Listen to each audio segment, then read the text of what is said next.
This is Andy. And this is Matt. And you're listening to The Hop Podcast with no name. What a dumb name. It's so stupid.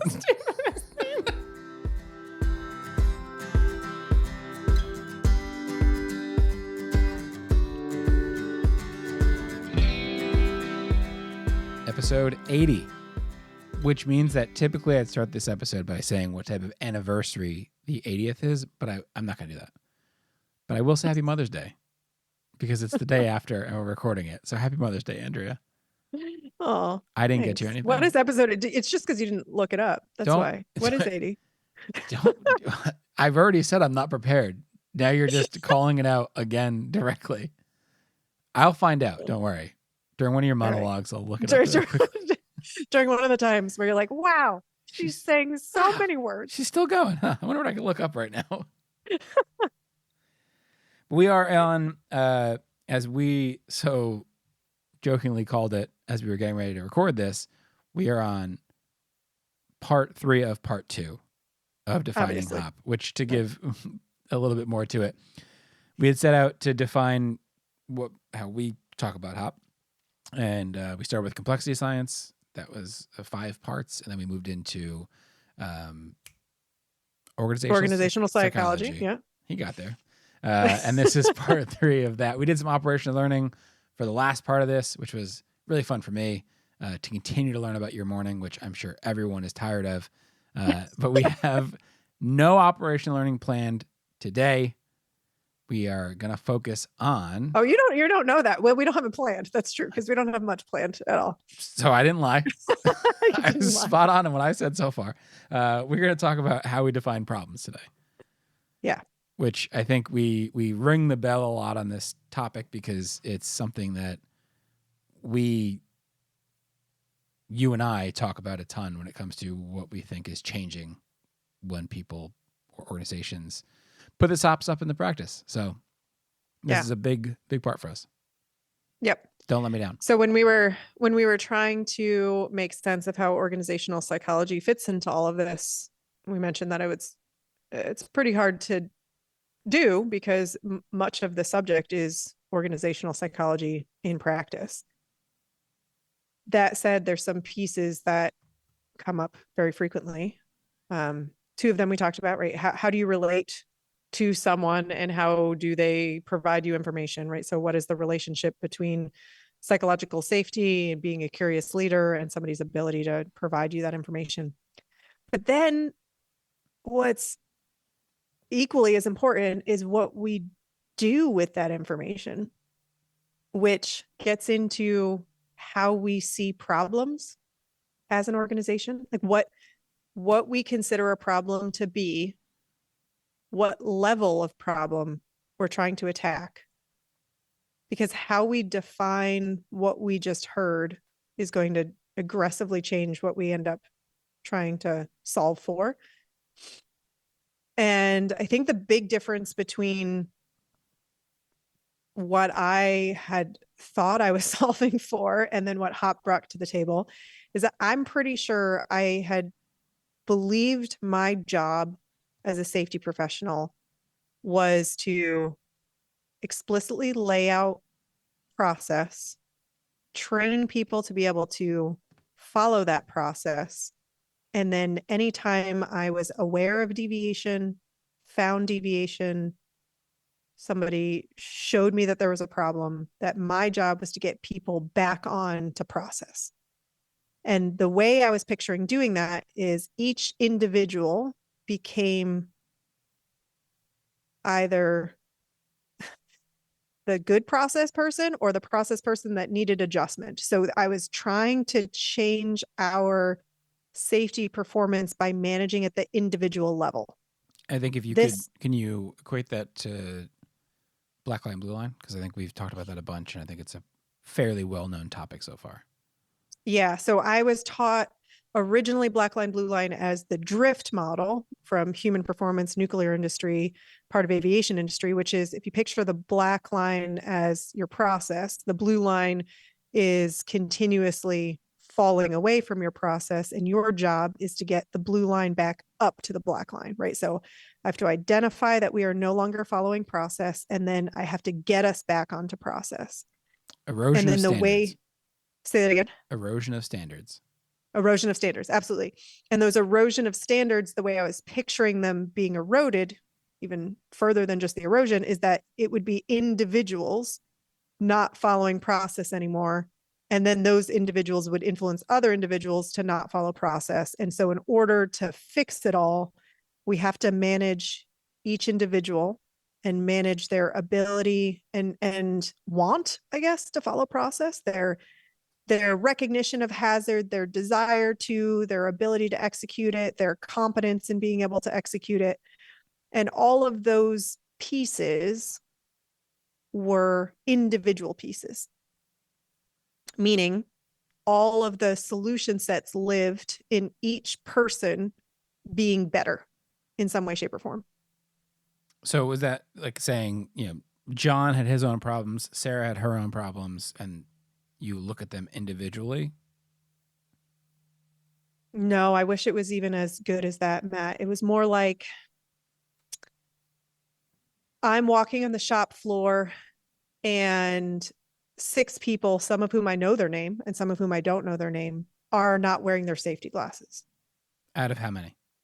Out of, well, let's say I see 20 as Okay. I'm walking, right? Okay. So how my brain would oversimplify that is those 6 people bad, those other 14 people good. So 30% of our team is bad. 30% of our team is bad, right? 30% of our team, I'm not bad people, to be Mhm. clear, right? Like I didn't think of them as bad people, but I thought of them as lacking, I don't know, attention to detail, lacking Personal discipline. personal discipline. Yeah, those types of things. So, or lacking knowledge. Yeah, they just don't understand that they need to wear these safety glasses. So I am going to go then and either bring those 6 people together, or I'm going to talk to their supervisors, or I'm going to talk to those 6 people directly. And this problem in my mind is one of 6 people not understanding that they need to wear safety glasses, or understanding it and choosing because of lack of personal discipline or cutting corners or maybe making an error, not to wear it. So I have to fix those people. Now, if an organization is picturing things as individual based problems, meaning the problem lives with how a person is operating, then kind of no matter what information you hear, it's going to be colored with that lens of, so I'm having conversation with my boss. I'm learning about, we talked about my morning. I'm learning about the morning, but I'm going to picture it as individual failure or individual difficulty, not process level difficulty. And that's this change in like mindset that I had to make for myself. And so I'm going to push on this a little more because I just want to make sure Yeah, I'm understanding properly. So you'd go to meet with your boss and you'd say, hey, I was on the floor today. I saw 70% of our team was, safety glasses on, nailing it. There are 6 that didn't have them on. I think 3 of them, newer folk, probably just need to be reminded. 2 of them seem to be like, it's hit or miss with them. And then one person's just always a problem. They never want to wear them. Is that sort of what it was like? That would be, yep, exactly. Okay. Yep. Yeah. My work is done here. I've done enough. That was all my heavy lifting. You're welcome. It took so many words to get to that summary, Matt. Continue. Okay, so that's old Andrea, right? That's managing through thinking about things from the individual lens. And I want to be clear, it's not that thought process in terms of like, well, the problem lies within an individual. It's not that that's never true. It's just not nearly as true as often as I thought it was, mainly because I think that's the only thing I thought, right? I didn't have another option. But rewriting my own understanding of, hey, if we have 30% of people not wearing safety glasses, then maybe the problem isn't the people. maybe the problem is somewhere else. In the same way, like I'm trying to think of a good analogy. I think that people that do this really well, that think about process design really well, are, you know, folks in the technology space. If you created an app and you were able to like track people's usage of it and what buttons they clicked on, and you found out that 30% of the time people were using it improperly or clicking on the wrong button or getting an error message or, you know, using the wrong button to try to change a setting, the thought process in that community, well, I don't know what happens behind the scenes. They might think that the end users are idiots, but the thought process is we have to change the app because 30% of people are using it improperly.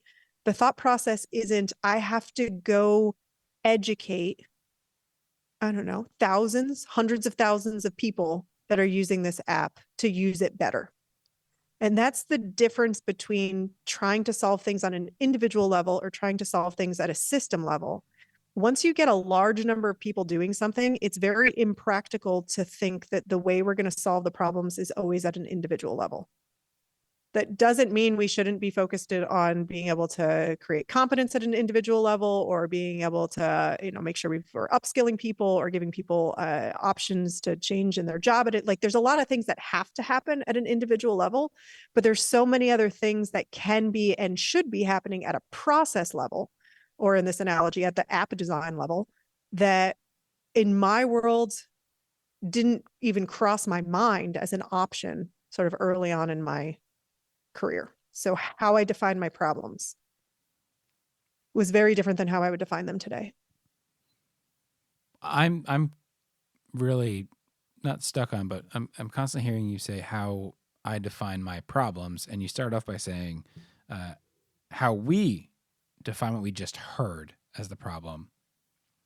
And I'm curious when the switch in your head, or where we're going with this, went from it's my job to define the problem to it's my job to attempt to define the problem and those who are doing the work to help me actually get it correct. So where did it go from me feeling like I owned the problem definition and the solution to a place where it's like far more collaborative in attempting to understand what the problem is and then trialing how we're going to solve it? Because what you just told the story of was how you defined your problems were from the individual level to we're using the to your boss example, but from the individual level to your boss to eventually saying like, hey, I'm thinking that if it's 30% of the population or a team that's having trouble with this one expectation, maybe there's more to it. Yeah. So that's like the very much at the you individual communicating level, but not at the defining level. Correct. I think when I started to switch from thinking that these are individual based problems to this is a systemic problem, that's when the thinking changed at the same time. Meaning when I was picturing it as, hey, these three folks, you know, it's hit or miss, and this one guy never puts it on, and I don't think I was actively trying to define the problem. Meaning I skipped that in my head entirely. The problem itself to me was people aren't wearing their safety glasses. Period. But there wasn't this like why. Like the why was already filled in with fundamental attribution error, right? Like the why was filled in with things that, you know, you socially shouldn't say out loud. So I didn't say out loud, like, oh, because they don't care. They don't, because I didn't actually think about it as a system level problem. I thought about it as an individual level problem. And my job wasn't performance management, meaning these folks didn't directly report to me in terms of what I was seeing for performance when it came to like being able to execute the job task outside of anything safety related. And I wasn't in the human resources space. So I guess it almost felt like I have these non-compliant individuals that I don't have any direct control over. And the problem is they're not wearing their safety glasses. And that's about as far as I let my brain go. Once I started to think, oh, maybe it's not them, like they're not the problem. Maybe it's the rule that we set up. Maybe it's the environment that, like, there's so many other reasons. There's so many other reasons. Well, then I realized I wasn't smart enough to define the problem myself, right? Because I clearly came to my own limit of understanding by oversimplifying it before that. And now I couldn't guess. I could not guess my way into what the problem was. I'm going to have to learn. And if I'm learning about it, well, then I'm not the person that owns understanding the problem at its root. I'm the person that owns learning about it and being able to articulate it well to other people so that we can work together to solve it. I'm going to challenge you on that. Yeah, you should. Sorry, I'm going to clear my throat to really make it dramatic. To make the point. I can think of several examples, which I'm not going to share directly to tell anyone else's story, but where there was a change in thought for people where it went from, okay, maybe this drift model is incorrect and this individual behavioral psychology is incorrect, and I need to think about it more organizationally and as groups of people and okay, maybe, you know what, if maybe it's not this individual wearing their safety glasses, maybe it's a problem with the process they're working on. And they don't go to the next step of saying, so I'm going to work with people to define the problem. They go, okay, I'm going to redefine how I define the problem and put in solutions that I think solve it. And I think that happens more often than we wish it would. It's probably the best way I can say it. I think there's plenty of examples we have of people go through this. Okay, yeah, you know what? I'm defining the problems incorrectly, and I need to change how I'm doing it to make it so that it's easier to interact with the system, which is all a great thought. But then the execution is still, okay, I'm seeing this behavior that I don't like. What if I just tried to engineer it out in this way? And then they do it, and the people doing the work go, okay, but now we can't do this other task that we have to do because of what you just engineered, and becomes this cycle where either we made a big deal internally to say, hey, we're going to try something new. We tried it and got pushback from those doing the work. Yep. That's actually probably the point I wanted to make. I'm not going to make a second one. It's just the one. It's just the one. Because I think that's really... I mean, you're not wrong. That's really where it is, because there's so much capital that goes into getting the approval to do this new thing, and then it's tried and it doesn't work well or it's not received well, and then therefore we really burnt the bridge before we even got to use it. Yep. Yeah. I mean, you're not wrong at all. I know you're not wrong. And yeah, that's how I live my life. I know I'm not wrong. And I can picture me living in that space for a little bit too, right? If I think really hard about all of the thoughts that had to change in my own mind and how they changed, there was a time in between, if you will. So there was a time of before old Andrea, a time of in between, and then a time of, closer to current state. The in between time, where I can picture doing exactly what you just said. The ghost of Andrea past. This is the ghost of Andrea in between. There's the ghost of Andrea past. In between. So the ghost of Andrea in between. My organization tried to signal to everyone that was doing investigations that we were going to change from thinking about things as individual to system level. What that meant was that on our drop down menus for what we could pick as the cause, root cause, or immediate cause, a bunch of options were removed, right? So we couldn't say that human error was the cause of the event. And we always had to pick what management system failed. What's an example of what would fall into that category? So management system in our world could be something like energy isolation. That would be like a whole management system of how we manage energy. It could be something like training, how we manage somebody learning something new. So if you picture something that would be part of the organization, right? Organizational in terms of its level of problem, we were required to pick one of those. And so for the ghost of Andrea in between, I would sit at my desk and come up with one of these non-individual problems to put in this drop-down list based on assumptions, right? Based on very little information, but not realizing at the time that I was making assumptions, right? It just felt like, oh yeah, for sure. This person, for example, this person's not wearing their safety glasses. So this person got something in their eye, right? An event happened. It turned out in the moment, we learned they weren't wearing their safety glasses.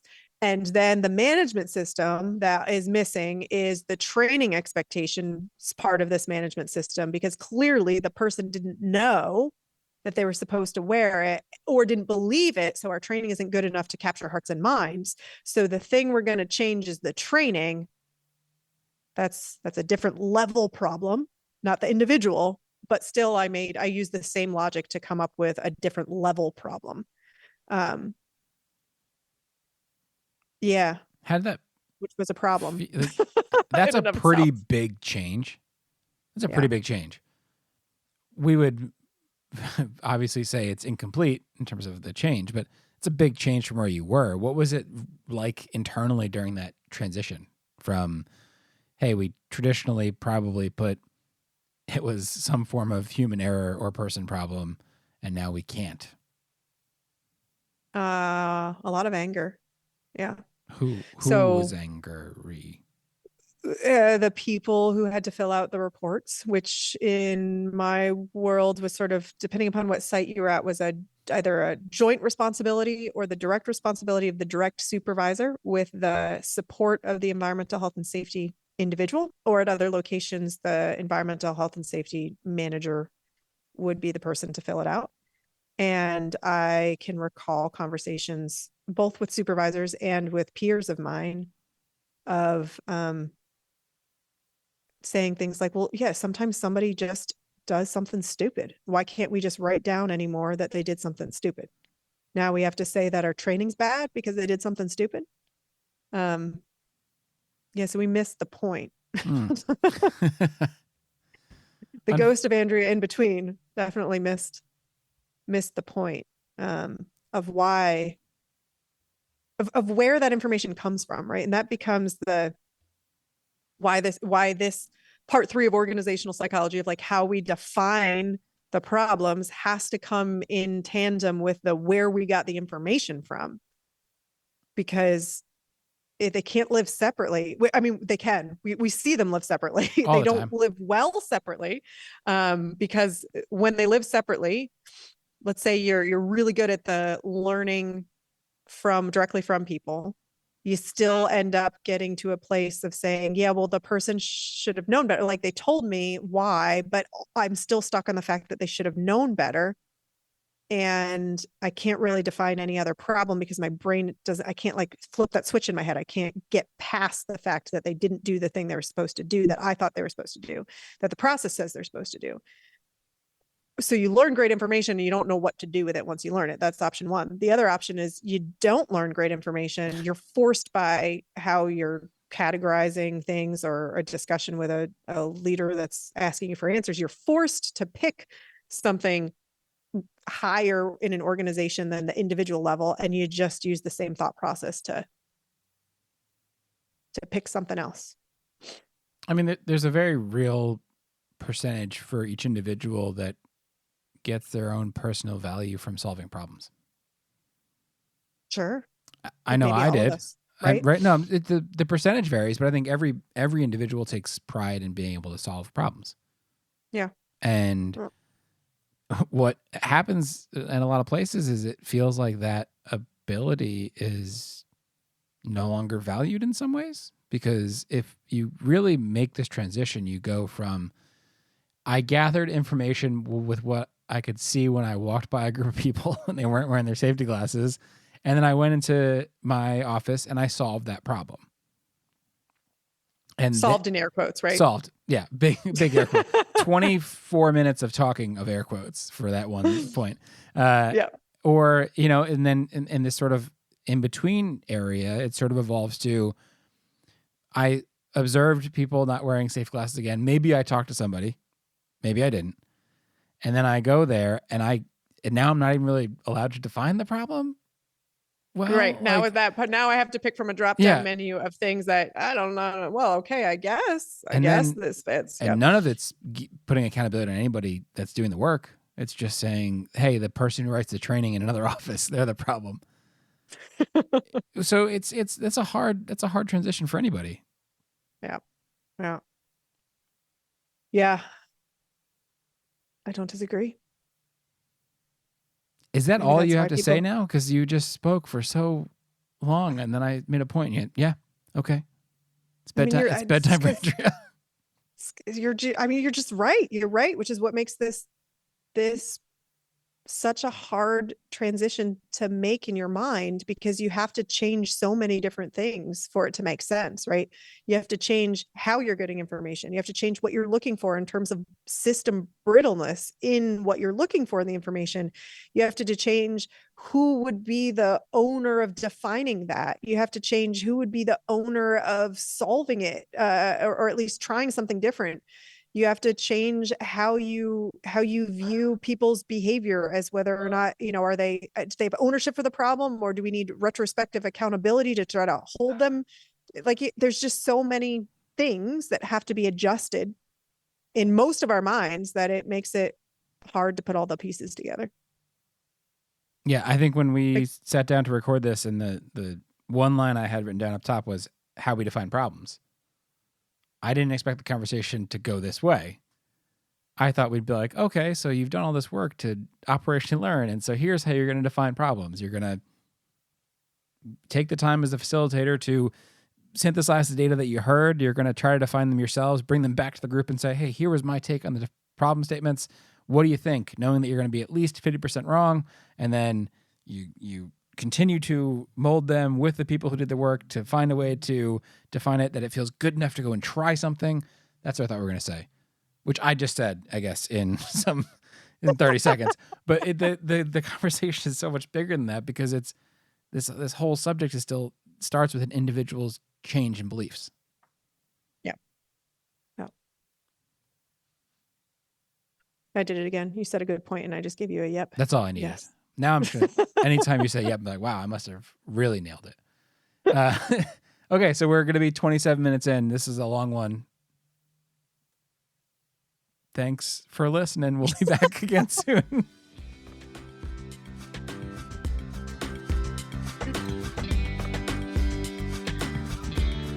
Well, that's it. Yep, another one in the books. We did it.